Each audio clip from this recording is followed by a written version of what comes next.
আমি বিশ্বাস করি আজকের সভাপতির নেতৃত্বে বাংলাদেশের সংস্কৃতির ব্যাপক উন্নয়ন হবে এবং তার হাত ধরে অনেক কিছু বিকশিত হবে। মঞ্চে উপস্থিত আছেন সবাই আমার খুবই কাছে, এর মধ্যে রিয়াজ মৈত্রীর সভাপতি আমার খুব কাছের ছোট ভাই। আমরা একসঙ্গে পথ চলেই কাজ করি, নাটক করি, সংগঠন করি, শিশু সংগঠন করে রিয়াজ। পাশেই আছে, আমি ছোট ছোট নাম বলি কারণ আমার আপন ছোট ভাইয়ের নাম হল লিটন, তৃতীয় ভাইটি। লিটন আমার খুবই একসঙ্গে চলা বন্ধু। মঞ্চে আছেন একজন শিক্ষক, যিনি মানুষ গড়ার কারিগর। শিক্ষকরাই তো আপনাদের সন্তানদেরকে, আমাদের সন্তানদেরকে তৈরি করে, এবং সেই শিক্ষককে আমি শ্রদ্ধা জানাই। এই ধরনের আয়োজনে তিনি সম্পৃক্ত হয়েছেন, গোলাম মোস্তফা ভাই। পাশাপাশি আমি আজকের এই অনুষ্ঠানের প্রধান আকর্ষণ আমি মনে করি আমরা না, আজকের প্রধান আকর্ষণ একজন শিল্পী, যিনি জীবনের দীর্ঘ সময় ধরে নিজের শিল্পের চর্চা করেছেন, অন্যকে শিল্পী হতে তৈরি করতে শ্রম দিয়েছেন।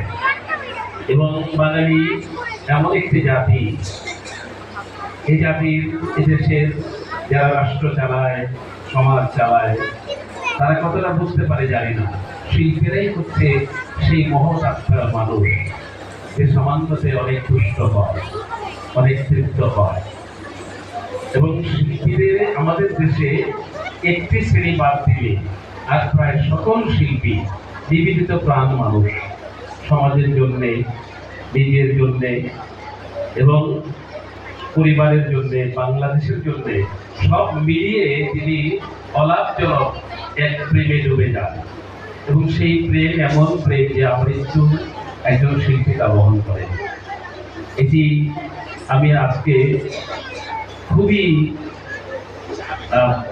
আবেগ আপ্লুত হয়েছি যে রামপ্রসাদ সূত্রধর দাদা, তিনি দেখেন সামান্য একটি প্রেস, এটি পল্টন মোড়ে পাওয়া যায়, একটি সম্মাননা, এটি বাধাই করে যেইটুকু দিতে পারে। কিন্তু তিনিই তো শিল্পী, তিনি মনে করেছেন আমার শিল্পীর মর্যাদা দিয়ে একটি সংগঠন আমাকে মানুষের সামনে সম্মানিত করেছে। আমি দাদাকে বলবো আমার পাশে এসে দাঁড়ান। আমি অত্যন্ত গর্ববোধ করছি। এই গর্বের কারণ হচ্ছে আমি নিজেকেও শিল্পী হিসাবে বিশ্বাস করতে চাই। আমি মনে করি আমিও একজন শিল্পী। আমি আমার একটা নাটকে একক একটা অভিনয় করি, সেখানে একটি কঠিন কথা, আমার অন্তরের কথা আমি বলেছি যে শিল্প হচ্ছে সেই নেশা, যে নেশা আমৃত্যু বয়ে বেড়াতে হয়, মৃত্যু ছাড়া তার কোনো মুক্তির উপায় নেই। শিল্পকে আমরা যারা ভালোবাসি, জীবনের সকল আলোকিত পথ বাদ দিয়ে এই শিল্পের পথেই নিজেকে যেমন হারিয়েছি, সংসার, জীবন, পরিবেশ, সমাজ কোনো কিছু আর টানে নাই, শিল্পই জেনেছে। কিন্তু শিল্পী হয়তো হয়ে উঠতে পারেনি। আমার বিশ্বাস দাদা সত্যিকারের শিল্পী। এত ছোট পাওয়ায় তিনি এত আনন্দিত হয়েছেন।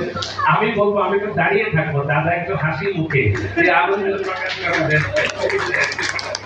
আমি আবার সবাইকে বলে আমি তো আসলে যে পাওয়া এটা তো আসলে কি দেওয়ার বলার মতো ভাষা আমার নাই। আমার ভালো লাগছে যে বাচ্চারা বা সবার সামনে যে আমার একটা জিনিস দিল, তাও আমার আমি জীবিত অবস্থা যদি আমাকে দেওয়া হয়তো মরণোত্তর সম্ভাবনা না, ওইটা আমার ভালো লাগছে। আমি যদি জীবিত অবস্থায় যে আমাকে মূল্যায়ন করলো এরা একজন পরিবার যে এখানে শিক্ষক আছে, এর চিন্তা করবো আর আমি কি থাকতে পারে। আমি চাই সবাই আছে, সবাই আছে। ধন্যবাদ।